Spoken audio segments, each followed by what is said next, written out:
Donc bonjour à toutes, puisqu'aujourd'hui vous êtes en majorité féminine.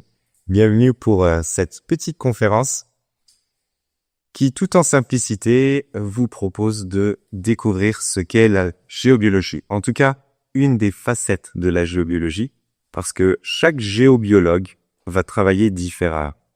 Donc bien entendu, ce que je vais vous proposer aujourd'hui, c'est ma vision des choses, ma manière de travailler. Mais quand vous irez voir un autre géobiologue, il aura d'autres méthodes, d'autres outils.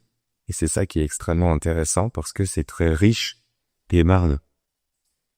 Bien, donc du coup, je vous propose de commencer avec la question de base. Est-ce que vous savez ce qu'est, de manière générale, la géobiologie? Qu'est-ce que ça veut dire ce mot? Qu'est-ce que ça représente? Qu'est-ce que ça implique? Parce que nous, la géobiologie, on le voit tout de suite comme un géobiologue qui vient et qui va faire des choses dans notre intérieur, dans notre lieu de vie, pour améliorer l'espace. Mais avant ça, qu'est-ce que c'est de manière générale la géobiologie? Tout ce qui est sur la Terre. Oui, c'est un peu tout ce qui est sur la Terre. C'est-à-dire que c'est l'étude des énergies telluriques, de tout ce qui n'est pas dans la matière et qui appartient à la Terre elle-même. Donc autant un géobiologue va s'intéresser aux réseaux, aux failles, aux vortex, tout ça on va en parler.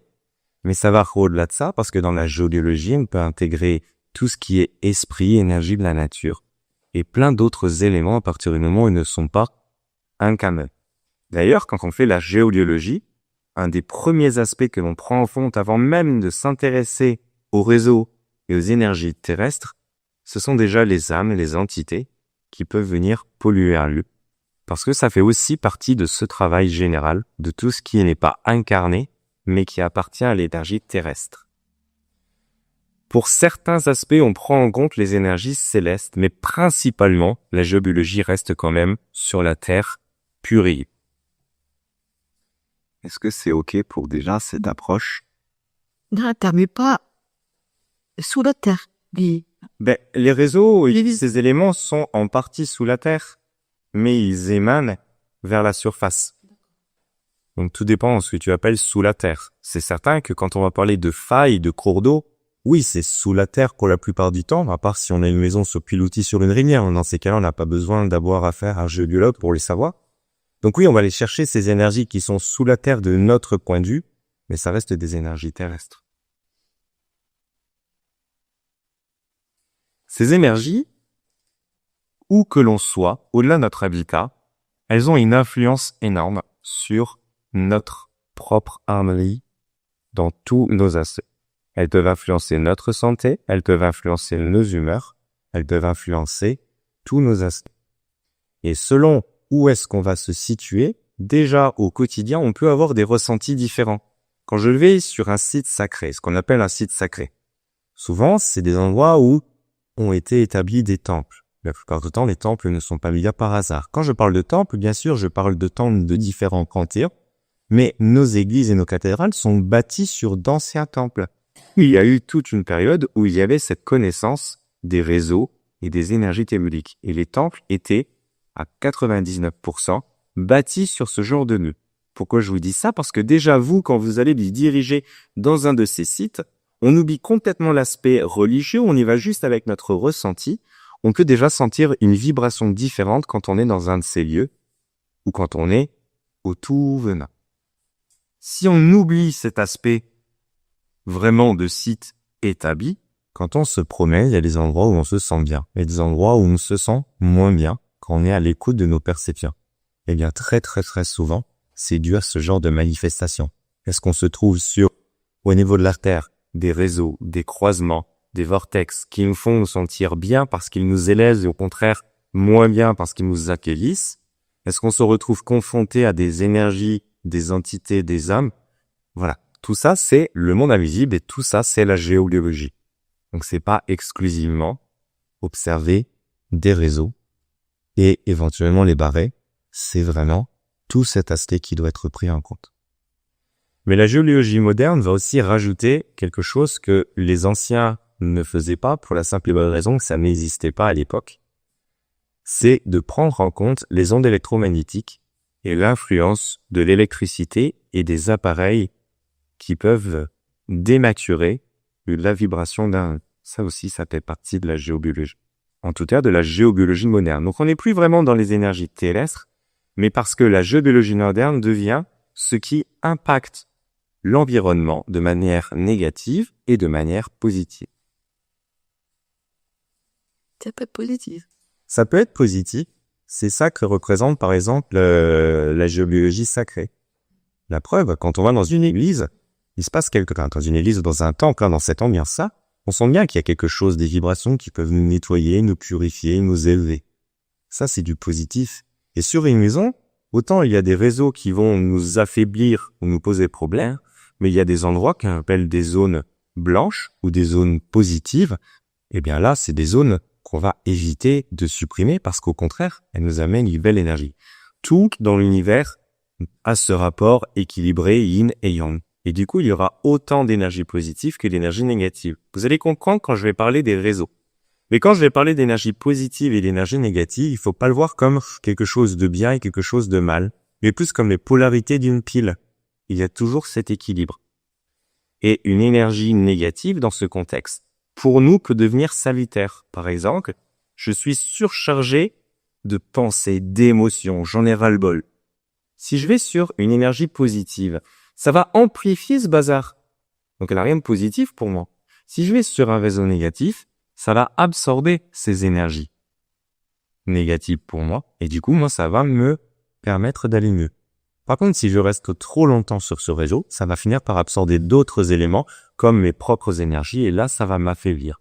Donc, tout est une question, en fait, de mesure et de comment est-ce que je vais explorer et exploiter ces vibrations.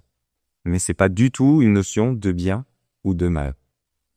Et quand on fait un travail en géobiologie, on ne cherche pas dans la maison ou le lieu que l'on vient libérer tous les aspects négatifs. On cherche des aspects qui viennent poser problème pour l'harmonie des habitants.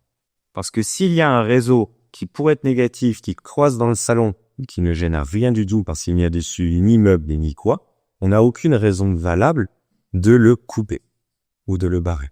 Je regarderai sur ces termes évidemment, qui peuvent paraître un peu violents, mais qui vont avoir différentes représentations.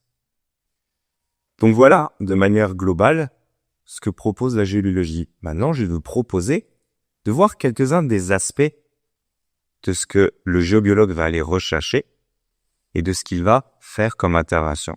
Le but du jeu, c'est toujours d'amener une harmonie dans le lieu de vie. Donc si je barre tous les réseaux négatifs, j'amène le lieu dans une énergie tellement positive, tellement haute, que pour l'occupant, c'est impossible de dormir. On a besoin de cet équilibre. Et c'est vraiment ça qu'on vient faire. Ces éléments, bien sûr, vont nous impacter. Si un lit se retrouve sur un croisement tellurique, sur une faille, sur un cours d'eau, ça va avoir des conséquences. Si le canapé, le fauteuil dans lequel on est tous les jours se trouve également dans ces situations, ça peut avoir des conséquences. Les conséquences, ça peut être simplement je me sens faible et fatigué, ou au contraire, je me sens en pile électrique, je ne peux pas dormir. À long terme, le temps biologique qu'on a, ça peut générer de véritables maladies au sens médical du terme, pour des maladies très sérieuses. Et pour certaines de ces maladies, sur lesquelles la médecine allopathique bloque, pour nous, géobiologues, il suffit d'intervenir, de libérer cet élément qui vient vider la personne de son énergie pour qu'elle retrouve une forme de santé. Donc la géobiologie va vraiment aller chercher ces aspects. Ça marche très bien pour l'humain, ça fonctionne très très bien pour les animaux qui sont extrêmement sensibles à ce genre de vibrations. Ça marche aussi pour les plantes. On peut trouver dans un jardin des arbres qui ont de grandes difficultés à pousser, qui poussent tout tordus parce qu'ils ont été plantés sur des croisements ou sur des éléments qui les amènent à être tordus. Donc ça impacte vraiment tous les vivants à carré et même non à carré. Le grand principe initial de la géobiologie, celui qu'on aime bien présenter en premier, c'est le principe des réseaux géobiologiques. Les réseaux géobiologiques, c'est pour faire une parabole, ça pourrait être considéré comme les méridiens sur notre corps. C'est des énergies terrestres dans lesquelles circule de l'énergie. C'est des réseaux, terrestres dans lesquels circule de l'énergie. Dans ces réseaux, on a toujours une forme de quadrillage. Les réseaux géobiologiques sont toujours réguliers et quadrillés. Tous les 2 mètres, tous les 2 mètres 50, tous les 5 mètres en fonction des réseaux. Ils sont toujours orientés soit dans la polarité direction du nord, du sud, de l'est, de l'ouest, puisqu'on a un quadrillage. Vraiment, ils visualisent des carrés qui sont dans la direction de notre boussole, ou alors en diagonale par rapport à notre boussole. Donc, il suffit d'en trouver un pour trouver tous les autres, en tout cas les réseaux d'une même valeur. Donc, ce maillage, ce qui est intéressant, c'est que quand on prend un même réseau, prenons le réseau le plus connu, le réseau Hartmann, on a toujours un réseau positif, un réseau négatif, un réseau positif, un réseau négatif. Et pareil dans le quadrillage, positif, négatif, c'est alterné. Donc, quand j'ai 2 réseaux positifs qui viennent se croiser, j'ai ici un point de croisement positif. Quand j'ai 2 réseaux négatifs, j'ai un point de croisement négatif. Quand j'ai un réseau positif et un réseau négatif qui se croisent, j'ai un point neutre. Là, ça devient intéressant par rapport à ce que je vous ai dit juste avant. Si le lit est posé sur un croisement positif, je vais pas dormir, je vais être une pile électrique. S'il est positionné sur un croisement négatif, je vais pas dormir parce que je vais être en dette d'énergie, il va masquer. C'est là où ça va avoir une importance. Donc si mon canapé est sur un point positif et moi qui suis tous les jours fatigué, je rentre, ce canapé me recharge, c'est super. Contrario, s'il est sur un coin négatif, à ce moment-là, je vais être épuisé davantage. Ma douche. Si elle est sur un cran positif, moi je viens pour me prélasser, me délasser dans ma douche. Ça va m'énerver. Si elle est sur un cran négatif, je reste pas assez longtemps dans la douche pour que ça impacte les énergies, mais ça va m'aider à me libérer des stress de la journée. Ça c'est très très général, ne dites pas il me faut un point négatif au niveau de ma douche. Et pour vous montrer que c'est pas une histoire de bien ou de mal, c'est juste une histoire de où est-ce qu'on a positionné nos meubles et notre organisation de lieu par rapport à ces points. Les réseaux, la plupart du temps, ils portent le nom de la personne qui les a découverts. Monsieur Perret pour le réseau Perret, Monsieur Hartmann pour le réseau Hartmann, Curie pour le réseau Curie, etc., etc., etc. Et ces réseaux sont aussi associés à des métaux. C'est-à-dire que le réseau Perret, par exemple, c'est l'or et le cuivre, le réseau Curie, c'est le tef, le réseau Hartmann, c'est le nickel, etc. Bon, ça, c'est des associations que vous pouvez trouver très facilement en cherchant les réseaux sur Internet. Les réseaux, on en a une collection monumentale, sachant qu'on découvre des nouveaux régulièrement. Donc, soit on leur laisse leur nom, soit on leur donne le nom de la personne qui les a découverts. On est sur la Terre, vous imaginez bien qu'il y a quand même un potentiel là-dedans assez énorme ici. Et donc, le but du jeu du géobiologue, dans un premier temps, c'est de dessiner cette grille, de voir ensuite il se situe par rapport à cette grille les meubles et les pièces de la maison, et de voir s'il y a impact sur les occupants. Ces réseaux, je vous ai dit, on aime bien dire je les coupe ou je les barre. Il y a beaucoup de géobiologues qui fonctionnent de cette manière, c'est-à-dire qu'on va faire en sorte, s'il y a un réseau qui traverse cette pièce, de bloquer le réseau. On va dans le sens du courant, les réseaux ont un courant, comme les rivières. Et on vient bloquer ce réseau, on le coupe. Il y a d'autres géobiologues qui disent, attention, c'est bien gentil de couper un réseau, mais on est sur les méridiens de la Terre, et c'est peut-être un peu délicat de couper ces méridiens parce que les vibrations de la Terre peuvent en être impactées. Il faut savoir que quand on coupe un réseau, on ne l'a pas vraiment barré, on ne l'a pas vraiment coupé, il repart plus loin. On ne l'arrête pas définitivement, mais en tout cas, on l'arrête dans le lieu de vie. Mais on peut aussi détourner les réseaux. C'est pas comme ça que je préfère fonctionner, c'est-à-dire que je demande à ce que le réseau soit détourné autour de la maison. Comme ça, il n'est pas barré, il n'est pas coupé, mais il n'impacte plus les occupants. Les réseaux seront comme gardés, ils ont un gardien, comme le gardien des lieux. Et c'est plus simple en général de commencer par se connecter à l'énergie du gardien, de voir s'il est d'accord pour déplacer le réseau, et ensuite de négocier de cas échéant. Bon, ça c'est une des méthodes. C'est le dieu qui tient. Non, c'est le gardien du réseau qui s'occupe de son réseau. Vous avez des questions sur ces réseaux? Alors un réseau, vous allez me dire, est-ce que un immeuble est impacté au dernier étage? Oui. Un réseau, l'énergie du réseau monte jusqu'à au moins 250 mètres de haut. Donc, faudrait un sacré immeuble pour qu'un réseau n'impacte pas les derniers étages. Et au niveau de l'épaisseur, ça dépend. Il y a certains réseaux qui font 20 cm, il y en a qui font un petit peu plus. En général, ça aussi dans ces dos-là. Un autre aspect que nous aimons bien chercher en géobiologie, ce sont les failles. Ce qu'on appelle des failles, ça peut prendre plusieurs noms. Parce qu'effectivement, ça peut être littéralement des failles. C'est-à-dire, sous la terre, on a comme des grottes, des carrières. Donc, il y a un trou en dessous de cet espace. Il y a forcément, puisque c'est un trou, il cherche à se remplir. Donc, l'énergie y est aspirée, absorbée. Et si moi, je me retrouve régulièrement au-dessus de ce trou, mon énergie est aspirée, absorbée. Mais les failles, ça peut être aussi des citernes humaines.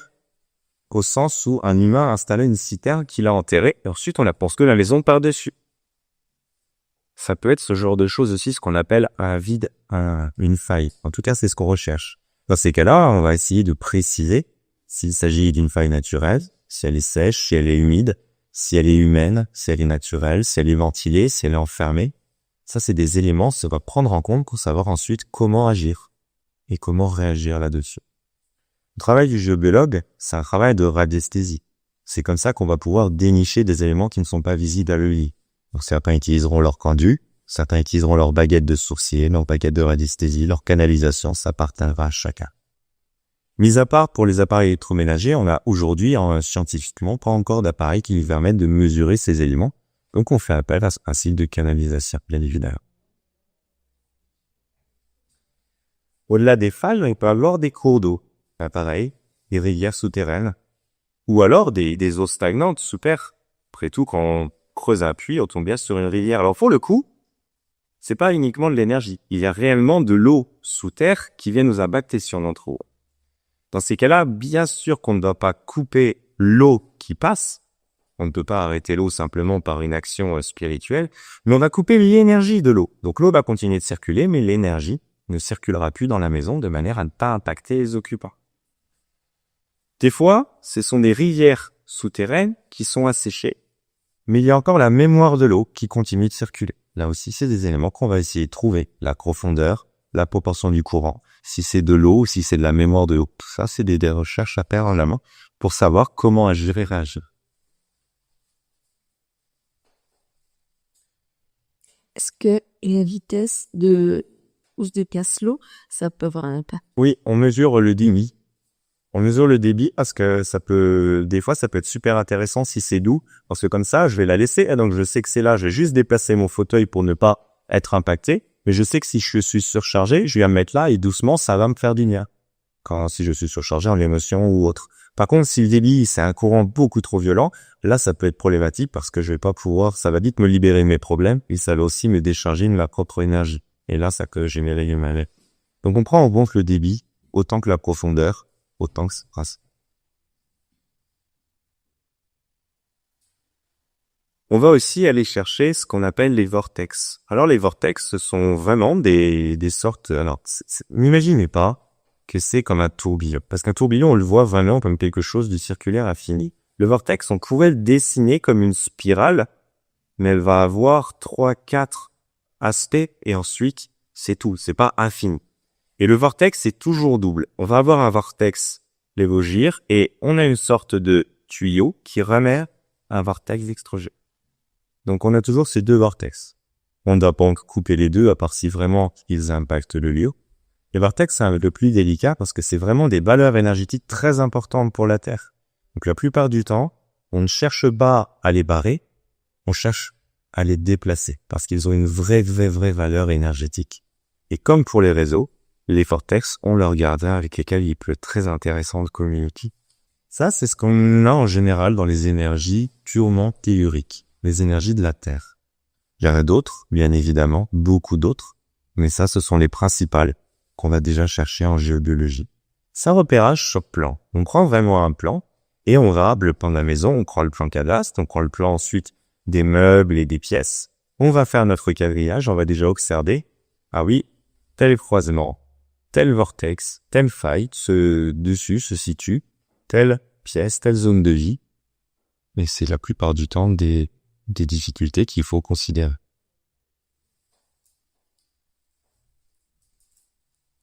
On arrive à bien différencier les énergies du quadrillage et les énergies des vortex, et c'est tout différent.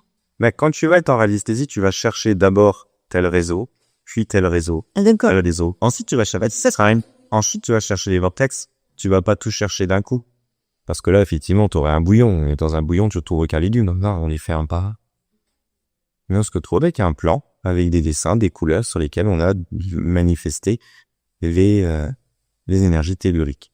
Ça peut aussi être très très intéressant, c'est ce que je propose quand je fais de la géobiologie, de trouver également les points positifs, même dans le jardin ou autour, pour que les personnes le sachant se disent, écoute, moi je vais aller me poser un banc dehors à cet endroit, je sais que je me recharge. Un banc dehors à cet endroit, je sais que je me décharge. Donc je succombe et je suis fatigué. Je vais d'abord me décharger de ce qui m'enquiquine, et ensuite je vais me recharger d'énergie positive. Parce qu'on les a définis dans la matière, on peut après les exploiter pour notre énergie. Et Tariq, comment ça? Qui de positif et négatif paraît de la Parce que tu mesures, lorsque tu as considéré les réseaux, tu vas vérifier s'il est positif, s'il est négatif, quel est le sens du courant du réseau. D'accord. Quel est le sens du courant de l'eau et le vortex dans quel sens ça se passe. Alors, je vous ai dit, on est sur les énergies telluriques et pas tant de ça les énergies cosmiques. Et pourtant, il y a une exception, si je peux dire. C'est ce qu'on appelle les cheminées cosmotelluriques. Pour le coup, elles font les deux. Elles relient la Terre tellurique et le ciel cosmique. Les cheminées cosmotelluriques, ça pourrait être comme une espèce de plante. Il y a une forme de racine souterraine, un bulbe. Ensuite, elle s'élève, elle monte relativement haut. Elle peut monter plus de 70 mètres. Quand je dis haut, c'est haut. Et on finit avec une espèce de petit bulbe à nouveau. Et ces cheminées, quand elles sont là, si je suis dans la cheminée, elles me font foncièrement rien de bien négatif. Elles peuvent être positives, négatives, un peu comme les croisements. Sauf que ces cheminées, elles vont avoir des bras, comme des espèces de tentacules. Et les bras des cheminées sont tout le temps négatifs. Donc moi, si je suis sur un bras qui arrive à moi, avec l'avant, je suis sur un point négatif. Donc là, ça peut être assez problématique par rapport à comment est-ce que je vis les choses.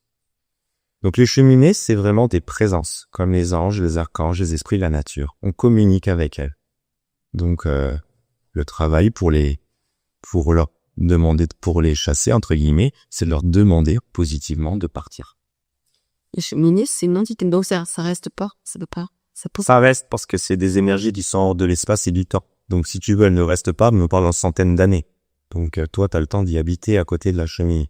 Donc il suffit de se connecter à elles, c'est des énergies très douces, très féminines, et leur demander très très respectueusement, soit de déplacer leurs bras, soit de partir, si nécessaire.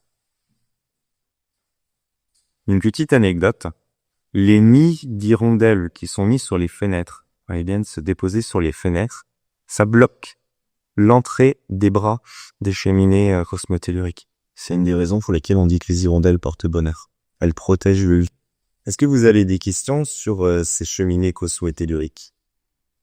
Donc ça aussi, c'est un aspect que le géobiologue va venir chercher. Alors, des cheminées cosmotelluriques, je vous ai dit, il existe des positives, des négatives. Il en existe encore beaucoup. C'est un peu comme dans le règne animal, on va avoir plusieurs sortes de poissons.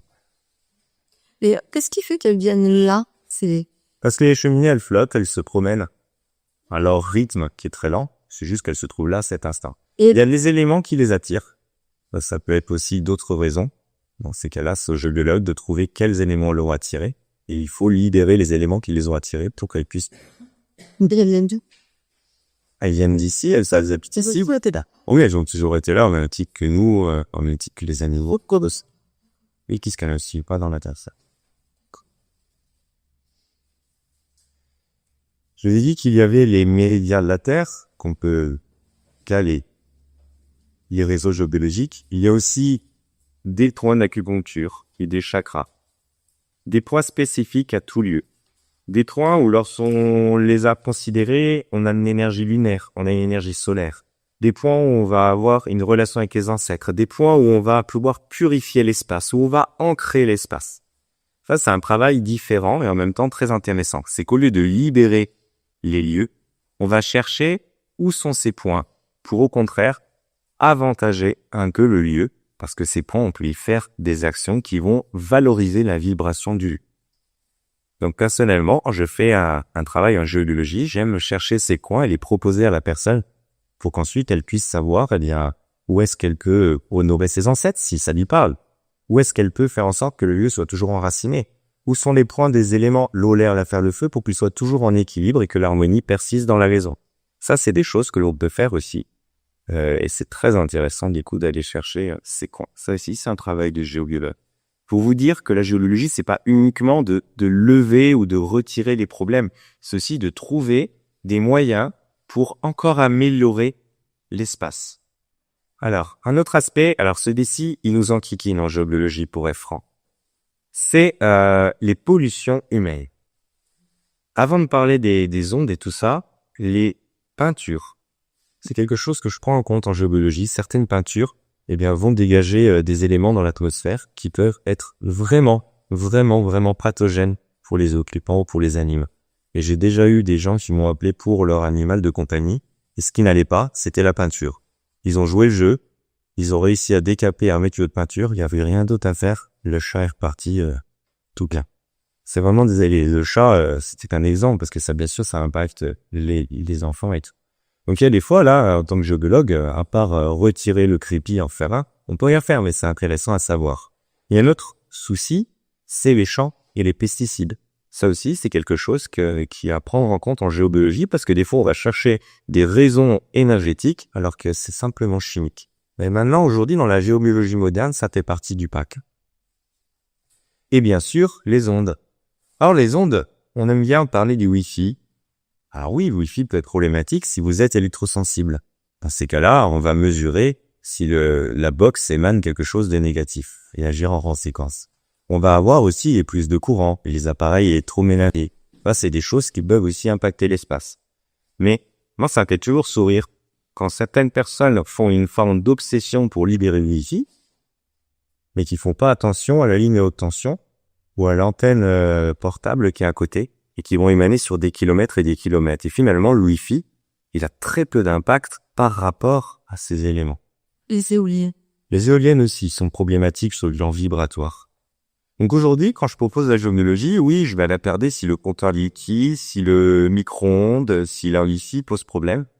Mais on a des moyens en géobiologie pour retirer les fréquences des éoliennes, des lignes à haute tension et des antennes de téléphone portable. Alors bien sûr, ça ne va pas intervenir sur le plan de l'électricité, mais ça va venir sur le plan des ondes électromagnétiques. Donc des personnes hypersensibles ont des bénéfices pratiquement immédiats, mais il faut prendre en compte ces éléments de serrure. Donc ça, c'est quelque chose qui est assez difficile.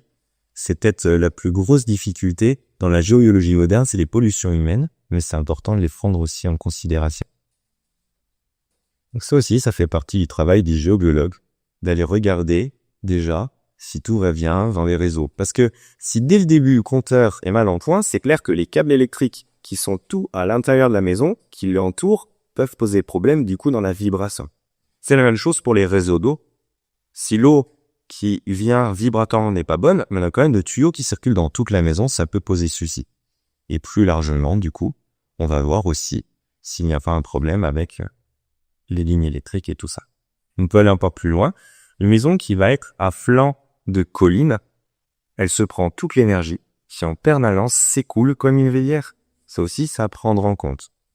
Là, ça va un peu plus loin, ça appartient à cette partie du Feng Shui, mais c'est aussi de la géobiologie. On prend bien les forces telluriques et les impacts sur les occupants. Donc on va aussi regarder, où se situe l'habitat par rapport au paysage environnant. Les maisons qui se trouvent au sommet d'une montagne, sur une plaine, à flanc de colline, on n'a pas le même des interventions à faire. Des questions sur ces aspects? Je vous ai parlé des âmes et des entités. Bien évidemment, on les prend en compte. Alors, j'ai des confrères qui, dès qu'ils arrivent, disent il faut tout de suite retirer les âmes, les entités, ils vont enquiquiner le lieu, ils vont enquiquiner dans mon test. Dans certains cas, c'est vrai.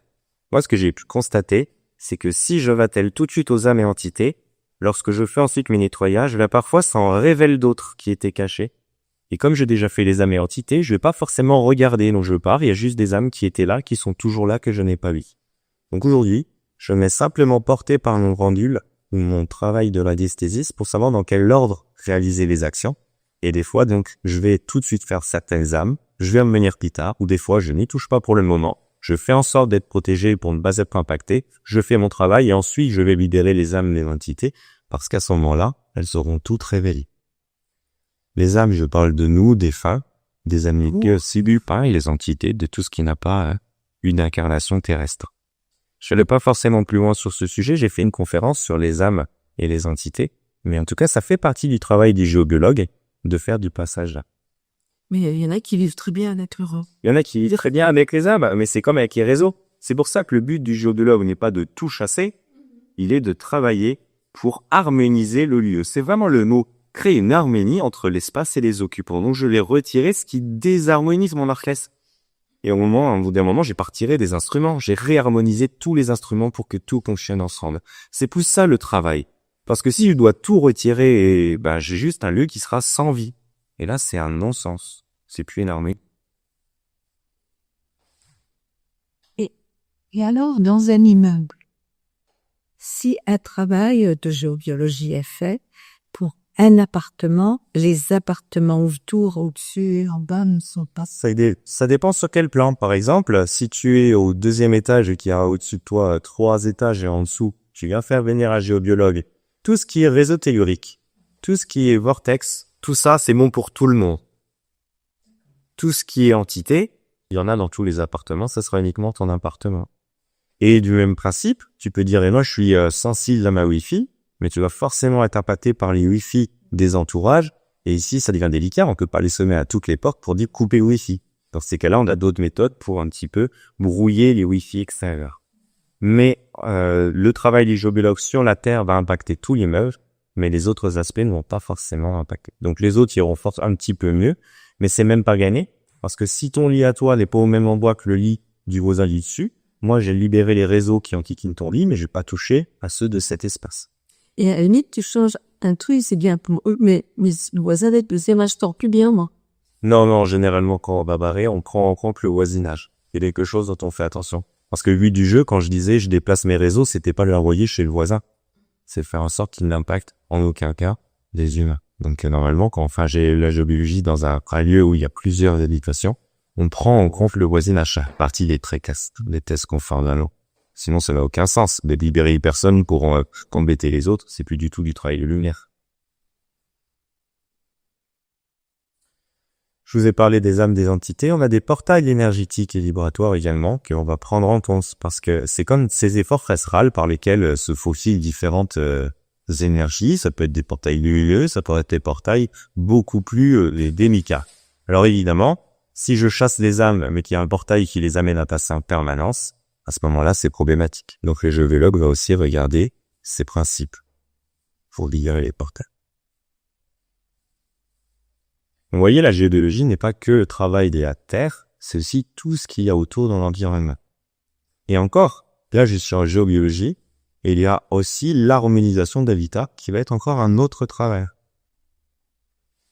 Donc, pour libérer un lieu, c'est tout un bazar.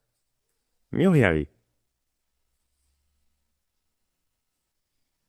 Voilà à peu près les éléments principaux que vont faire les géobiologues.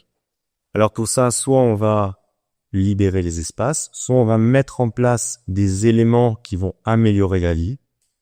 Alors ça peut être embêtant. Le géobiologue qui m'a formé, qui barrait les réseaux, il les barre en mettant des symboles contre le mur. Donc tant que le symbole est là, ça marche très bien. Puis il y a eu des problèmes pour des personnes qui, au bout d'un moment, se disaient, puisque ça va bien, je retire le symbole, mais forcément le réseau revient. Donc on va mettre des fois en glace des éléments qui vont permettre une harmonie d'espace, mais si on retire ou on déplace l'élément, eh bien les désagréments reviennent.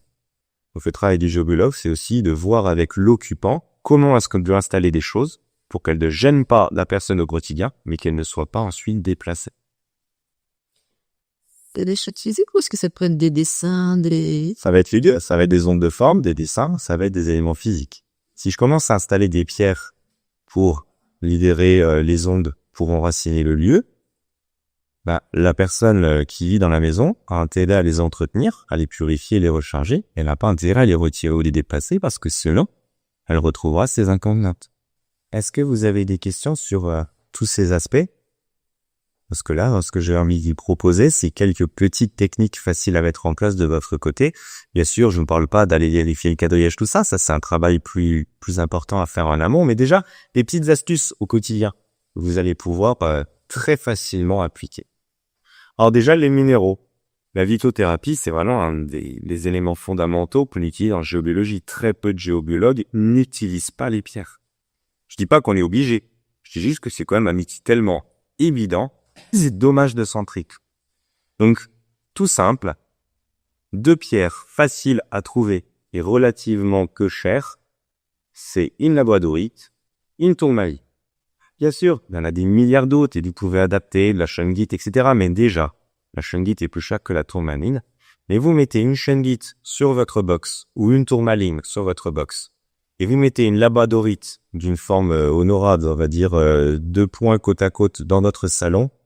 Déjà, vous avez absorbé toutes les énergies négatives avec la labradorite, dont les émotions, et vous avez absorbé toutes les ondes électromagnétiques avec la tourmaline. Donc tout d'un coup, ça arrête en permanence de balancer les éléments désagréables et nocifs. La tourmaline, c'était comme le shungite. Oui, la tourmaline et la shungite, dans ce rôle anti-ondes, vont avoir une énergie plus ou moins identique. Certains disent que la shungite est plus efficace. Moi, par expérience, je trouve qu'on a les mêmes résultats pour le Wi-Fi. Peut-être pour d'autres éléments électromagnétiques, mais pour le Wi-Fi, à mon sens, la tourmaline est aussi efficace. On peut mettre une shungite. L'idéal, c'est même de la mettre en pyramide, parce que comme ça, elle va absorber les énergies et les envoyer pour qu'elles soient transmettées. Alors, si vous mettez une pyramide pour le coup, faites attention qu'il n'y ait pas d'appartement au-dessus du vôtre, parce que là, vous envoyez les éléments du dessus de l'eau, et c'est pas très cool pour les voisins. Et pareil, c'est des pierres que l'on va s'amuser ensuite à nettoyer, recharger régulièrement, parce que ça va être comme des éponges. Si elles sont saturées, elles vont plus pouvoir absorber d'eau. Donc elles n'absorberont plus d'énergie. Oui, mais elles sont rien de négatif. Non, on en est un négatif. Vous pouvez mettre aussi des lampes de sel qui vont absorber l'énergie, mais également les vibrations négatives, qui vont absorber l'humidité, mais qui vont aussi absorber les énergies négatives. Mais les lampes de sel, comme les pierres, doivent être purifiées au même titre que les minéraux. Donc ça, voilà, c'est quelque chose qui est assez facile à mettre en place. Vous pouvez mettre des ondes de forme ici, puisque je vous en ai parlé. Alors ici, qu'est-ce que vous préférez? Il y a une fleur de vie qui va harmoniser, une petite fleur de vie, comme un tableau au mur dans votre chambre, dans votre salon. Vous pouvez mettre un triskel, attention au triskel. Dans un sens, il pulse, dans l'autre, puis il retire les âges. Donc ne mettez pas un triskel qui pulse dans votre chambre. Mais si dans le salon vous avez plus d'énergie, un triskel qui pulse. Vous pouvez mettre un arbre de lit qui va amener un enracinement et un équilibre cosmotellurique pour votre lieu de vie. Vous ne serez donc dans un espace qui ne sera ni trop dans la matière, bourré de principes bloqués, mais pas non plus complètement ouvert et perché. Donc vous serez dans un bon équilibre pour faire des projets et avancer dans votre vie. Vous pouvez mettre des plantes. Les plantes, c'est super intéressant parce qu'elles vont déployer une énergie, une vibration comme les minéraux. Intéressez-vous à l'énergie. Si vous avez des plantes chez vous, qu'est-ce que représente l'orchidée, qu'est-ce que représente l'arbre de jade, etc., etc., etc. Vous verrez que ce sont des énergies que vous allez ensuite pouvoir installer ou dans votre bureau, ou dans votre chambre, ou votre salle. Ça, 2 clics sur Internet, symbolique de telle plante, et vous allez avoir des romans qui peuvent vous aiguiller à choisir ou à disposer certaines plantes chez vous. Ça aussi, ça fait un travail d'harmonie et de géobiologie. Toutes les plantes ont une symbolique. Toutes les plantes ont une symbolique, bien sûr, tout ce qui est vivant. Les ondes de forme, je reviens dessus. Vous pouvez aussi les mettre directement sur votre compteur d'eau, votre compteur Linky. Comme ça, l'électricité et l'eau qui passent dans votre lieu sont purifiées. Et quand ensuite ça circule dans les murs, eh bien ça va circuler avec une vibration positive. Ça ne réglera pas les problèmes électroménagers. Mais déjà, la circulation qui sera autour pourra être drôlement simplifiée. On peut utiliser aussi des fumées. Les fumées, alors la plus connue, c'est la sauge blanche, la sauge sacrée. Une fumée qui purifie en libérant les énergies négatives et qui attire les énergies positives. C'est une énergie féminine. On peut y associer le tabac sacré. Le tabac sacré, c'est une plante qui est totalement autorisée et légale en France. C'est une plante d'ornement. Je vous déconseille de la fumer. Elle a vraiment un goût très âcre et c'est très désagréable. Vraiment, ça ramène les conduits, mais dans des vibrations. Elle va être une énergie masculine qui vient aussi purifier le lieu. Donc vous pouvez avoir votre tabac qui pousse comme une plante d'ornement, vous cueillez les feuilles, vous les laissez sécher, automatique que la sauge, vous mettez en fumée, ça va protéger. Le tabac, vous pouvez faire tourner le petit récipient noir que je vous ai mis là, et vous verrez que le tabac sacré n'a pas du tout la même odeur que le tabac que nous consommons. Donc le tabac sacré, le mapacho, vraiment vous trouvez très facilement, mais de manière tout à fait liée. Je mapacho, NATACHO. Le Palo Santo aussi. Alors ça, c'est un bout de bois que vous devez allumer et qui est assez fascinant parce qu'il est dit que le Palo Santo va fumer tant qu'il y a des éléments à purifier dans la pièce et il va s'arrêter quand il n'y aura plus d'éléments à purifier. Je ne sais pas si c'est vrai. Tout ce que je sais, c'est qu'en toute humilité, je n'arrive pas chez moi à brûler du Palo Santo. Donc j'en déduis que c'est ça. Parce qu'il n'arrive à le trouver. Ils essaient. Ça aussi, facile à trouver. Mais vous avez aussi les plantes de chez nous. Faites brûler du laurier. Faites brûler du cèdre. Faites brûler du romarin. Nos plantes aromatiques, avant d'être aromatiques, c'était des plantes extrêmement utiles pour les celtes, pour les druides. Et elles ont des vibrations incroyables pour nettoyer et purifier. Vous n'avez pas besoin de dépenser des millions, simplement d'aller chercher ces produits qu'on a au quotidien chez nous, les faire sécher, vous pouvez ensuite les faire fumer. Vous aérez quand vous faites fumer ces plantes, parce que c'est pas toujours très agréable pour l'organisme d'aspirer ça. Je vous parle pas de l'odeur, je vous parle quand même, c'est des fumées qu'on ingère, c'est pas forcément titre. Et bien sûr, vous pouvez envoyer la sauge officinale aussi, la lavande qui marche très bien pour nettoyer et adoucir un lieu dans ses vibrations. Faut tout faire sécher. Faut faire sécher avant parce que sinon la fumée, ça fume pas. T'arriveras à voir l'huile, ça c'est un Laurier sauce. laurier noble. C'est le laurier sauce. Mais avant d'être le laurier sauce, c'est la noblesse, c'est nous quand on faisait un courbouillon. Oui. Et vous allez pouvoir aussi utiliser ce qu'on appelle les musiques sacrées, les fréquences sacrées. Alors faites attention parce qu'il y a une belle habitude qui s'est fournie sur YouTube. On voit fréquence tant de hertz avec ensuite les vibrations. Sur le fond, c'est très très intéressant. Sur la forme, c'est pas toujours valide parce que déjà, il faut la certitude que la personne qui a mis cette vidéo l'a vraiment encodée dans la fréquence proposée. Ensuite, il faut être sûr que YouTube ne va pas retravailler la fréquence pour que tout le monde soit à la même.